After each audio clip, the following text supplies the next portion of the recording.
Well, it is January 16th, 2017, and we haven't had any snow in a while. We've had little bits here and there, an inch or less.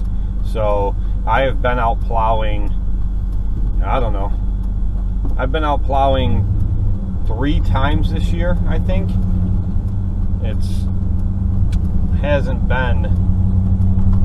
Hasn't been that much snow at all.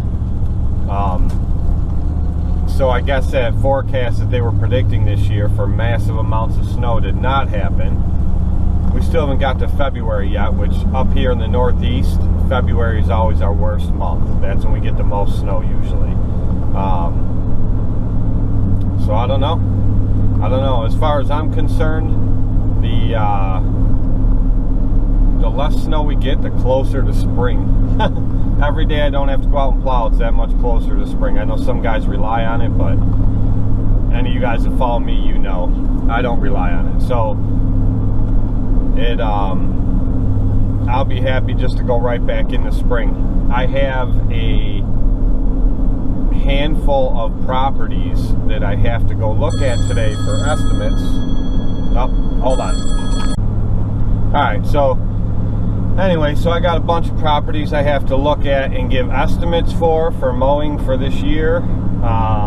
And some of them I just I already looked at the other day, and they're actually properties that my dealer owns, where I get my mowers and all my equipment and stuff. He wants me to just take them over this year and do them, because he usually sends guys out of the shop to go and mow them and this and that, and it's just too much of a pain for him.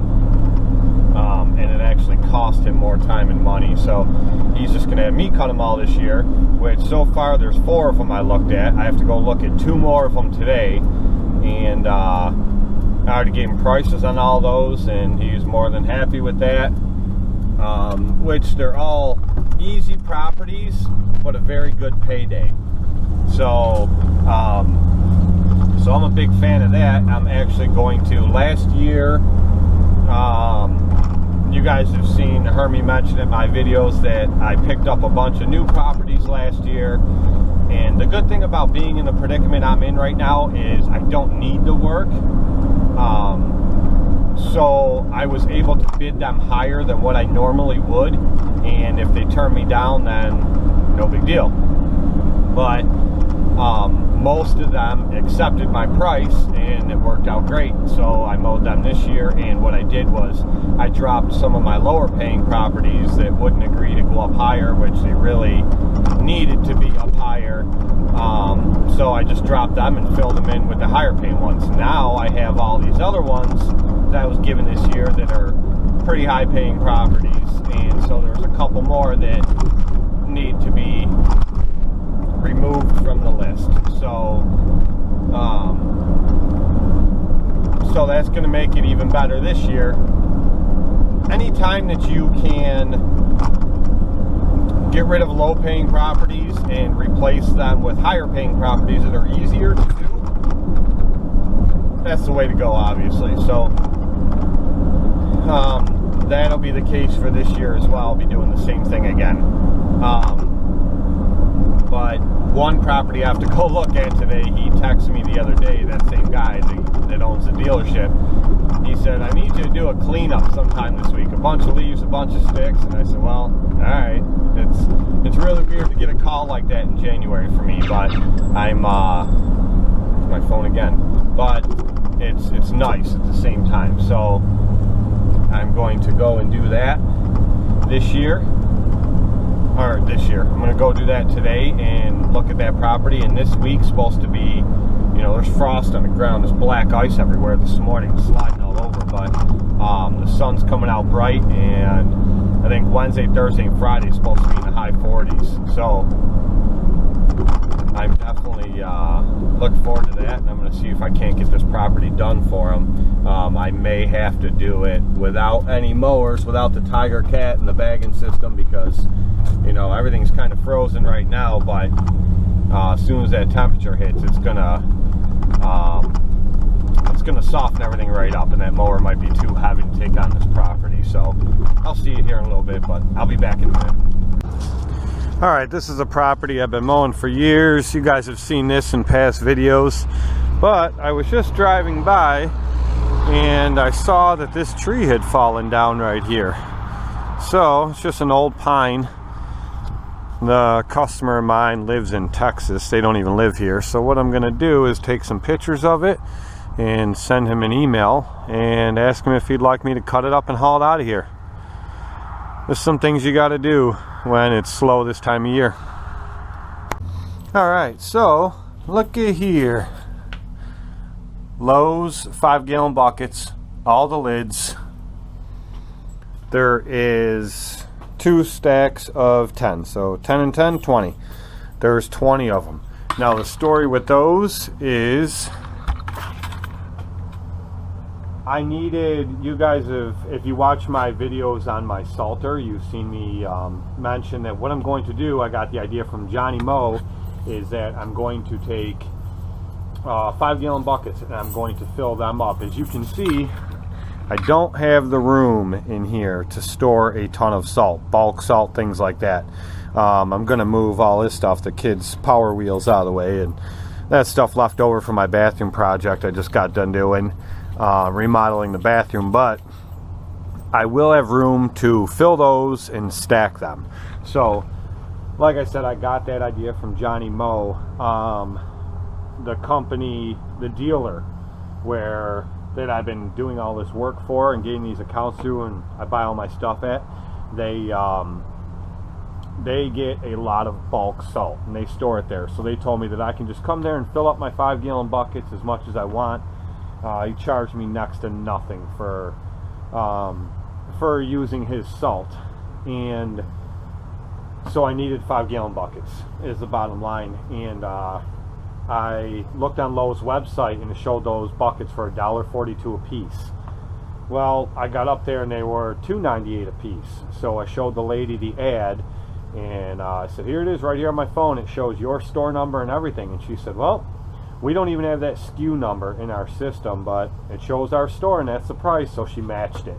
I was thinking afterwards I should have got more, but I don't do a whole ton of salting, so 20 of them will be enough. And it's 5 minutes up the road from my house to where the salt is, and I can get it anytime I want, night, day, middle of night, doesn't matter. So that'll be plenty for what I need. So I got all 20 buckets for $1.42 a piece. But on that note, I did go and look at those properties. He agreed to all my pricing for mowing all them properties this year, which was a little bit high, but he knows the quality of my work and he has no problem paying it, and he said that's fine. So I'm super excited about that. I went and looked at my local VFW. Well, it's one town over, and I got that for this year. The guy's been doing it. His Morse coated their siding on their sheds. They're building everything, and they kept saying they're going to fix it, and they haven't. So they're going to go with me for this year, which I'm more than happy about. The guys that run it, I know the guys. One of them's actually my cousin. So yeah, so I got that this morning. I'm super excited about that one. It's going to be a great year. I got a bunch of fantastic new properties lined up I'm excited about. But the problem is I pulled the mowers out the other day because if you guys follow my Instagram, you will see I'm selling the Freedom Z Zero Turn. So I finally got a chance after all the cleanups this year to get them out and wash them. I never put them away this dirty this late in the year. I'm very picky about keeping them clean and storing them clean, but I just didn't get a chance. So the other day last week I was able to get them out, pressure wash them, clean them. I'll show you real quick. Check this out. See this stuff right here? It's made by Zepp. It is Industrial Purple Cleaner Degreaser. Okay, that stuff is $9.98 a gallon at Home Depot. I grabbed it and I figured I'd give it a shot. I know they're pretty bad, and when you mow the front of them decks, if you don't keep them clean all the time, that stuff, you got to scrub it to get it off. It's just the staining from the grass and stuff. Well, I wet these two mowers down. I put that stuff, it says it'll make like 28 gallons or something. I just poured it straight into a spray bottle. And I just sprayed it on straight on the mowers. I soaked the mowers down with it. I let it sit there for like 10 minutes and I just rinsed the mowers off. Everything came right off. I didn't scrub anything, not even and it would be like the driver's side rim in the back on zero turns and walk behinds. You know, that always gets it the worst. I didn't even scrub those. It came right off. Fantastic stuff. I'll definitely be buying it again. But so anyway, I got the mowers out and I cleaned them, and I found something on my new Tiger Cat that did not make me happy. So I told him when I talked to him this morning at the dealer, I said, listen, I got to get that thing back in here. He said, do what you got to do. Drop it off. We'll get it fixed. Not a problem. But now I have this cleanup that I have to do for him since we have no snow and it's nice out. So, and I need this mower for the cleanup. So I'm going to look at it real quick and see if it's not just a loose hydro line or something that's leaking this fluid. If it is, I'll tighten it up and we'll go from there. But if not, I'm going to put a little more. He said if you have to, just put a little more, or just keep an eye on the fluid, use it for that cleanup, dump it off to me afterwards. He goes, if it blows the pump, it blows the pump, I'll put a new one on it. So, you know, it's 3 months old, 4 months old. I have a 3-year warranty on it. So he's super cool like that. But I said, okay, as long as you know if I blow that pump. And he said, don't even worry about it. So I'm going to move some trucks around real quick because I've been taking I got the GMC there, my trailer is behind it, the dually's over there, so I'm going to move some trucks around and hook the dually up to the trailer, pull it out to get the mowers out, or to get the trailer out so I can get the mowers out of there and take a look at them. But and that's the truck I'll be using for the cleanup anyway. So yeah, so let's do that.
Okay, so if you can hear me, this is my 2015 Freedom Z. Alright, it has the bagging system, no blower system. I have the weights that go on the front of it there. It has, I think it just hit, man, they were cold, hard to start. I don't know if you can see that, 395 hours. It's a 48-inch deck. It's got the Kohler 7000 series 22 horse engine, the double bagging system. It's a nice mower, tires, everything in great shape, but I just don't use it anymore, and I want a new walk behind. I want the new Scag walk behind with a 48 deck, so that's for sale. And here's the new Tiger Cat. You guys have seen this in my videos before with a 52-inch deck. I love this mower. I'd buy 4 more of them tomorrow. Just a great mower. But here's the problem. When I washed it the other day, look at this. And it's all that hydro fluid, and it's all coming from that pump. So I think it's that line there. I'm not sure. I got to check it. And I'm going to find out. Hopefully it ain't coming from a seal or anything. So that's what I got to check, and we'll see. Shut that off. I just wanted them to run for a few minutes. They haven't been running a while, so let's see what happens. Well, I'm gonna start messing around with these hoses, look around, see what I can see. I don't know a whole ton about these hydro pumps, but I do know how to find a leak if there's a leak, I believe. So first thing is to start messing with these hoses, see if I feel anything loose, anything that doesn't seem right, and to try to get an idea of what I'm dealing with here. So I think I found it. Okay, well, it looks to me like it's just this hose. Like that hose is loose on there. So I'm going to take a bunch of these rags I have, these old t-shirts, and I'm going to try to wipe some of this stuff up so that I can actually see what is going on here. That hose is moving a lot. Oh, mess you guys up there. Trying to prop you in here best I can. This hose is, yeah, it's definitely moving a lot. You know what? I can probably take that top right off there, which would make this a hell of a lot easier. If I can take this guard off here. Oh, moved you again. Let me see. Well, the plan is now, I don't know well you guys can see in there, but I tried wiping a bunch away and it's a pain. So I'm going to try hitting it with the blowgun, see if I can't blow some of the stuff out of here. Let's see. Well, my go-to is almost always the blowgun. I like using the blowgun. I can get stuff out of there, even wet, greasy, nasty stuff like this. I can usually blow it all right out. At least, you know, sometimes you just push the greasy stuff around, but you can at least clear it out enough to be able to see what you're dealing with. I'm a big fan of using these blowguns. I use them all the time throughout the summer to keep the fins on the engine, on the hydro pumps, on the motors, to keep everything clean. Once those hydro pumps, you'll look on them, you'll see all the fins on them. And on the back of the motor here, you can see the fins across there. Once this stuff gets packed in with grease, dirt, mud, whatever, anything, that keeps that component from being able to cool itself down. That's why those fins are on there. They're designed to dissipate the heat. So once they get packed in, they can't do their job. So I am pushing a bunch of it around on here, but I'm definitely clearing enough of it that I'm cleaning those right up out of the way of everywhere I think the leak is so that I can see it. It's actually working very good. It turns out I didn't have to take that top cross piece off there because I was able to clean it up enough to see what I'm dealing with. It definitely did the job, and you know, for as cheap as you can get a little mini compressor nowadays and this cheap little blowgun tip and the hose, it's well worth it, especially being in this business. You can use it on anything. Let me see if I can, I love this new tripod. I can press the button, tip it wherever I want. Okay, so right there, the rubber hose comes into the fitting on the pump. That one seems okay. It's that back one. I don't know, I'm trying to get you guys in here so you can see this. But it's right down there, which would make it this hose right here. It seems really loose on there, like you probably can't see it, but it's moving around a lot on there. And I think that's where it's coming from. Everything else seems tight. The seals look good on the pump. So I'm going to try to tighten that up and we'll see what happens. That's a 1/4 inch. It's a 1/4 inch head on that. So let's see. All right, well, all right, that thing was pretty loose, and I checked all the other clamps, hose clamps on there. They were all loose. None of the other ones were leaking, but they were definitely all loose. So hopefully that was the problem.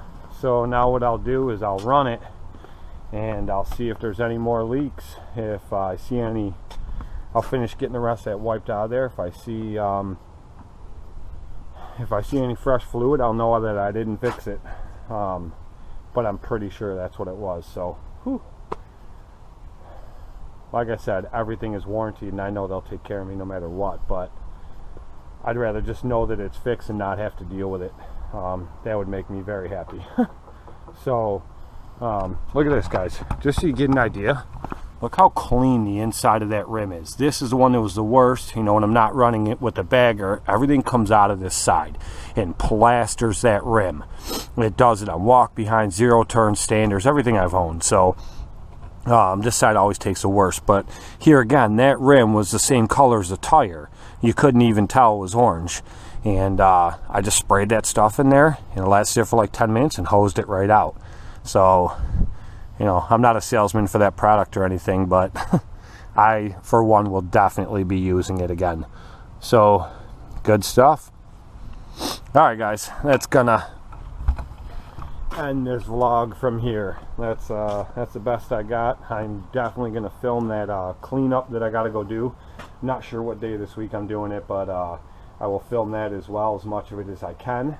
So I had to film the estimates I did this morning, but they're all new properties, and some people lived at, some people don't, and I'm just leery about filming stuff like that beforehand. I don't want to screw myself out of the work and make somebody feel uncomfortable. So but I'll be filming that cleanup, and see you on the next one. Make sure you share my videos, please.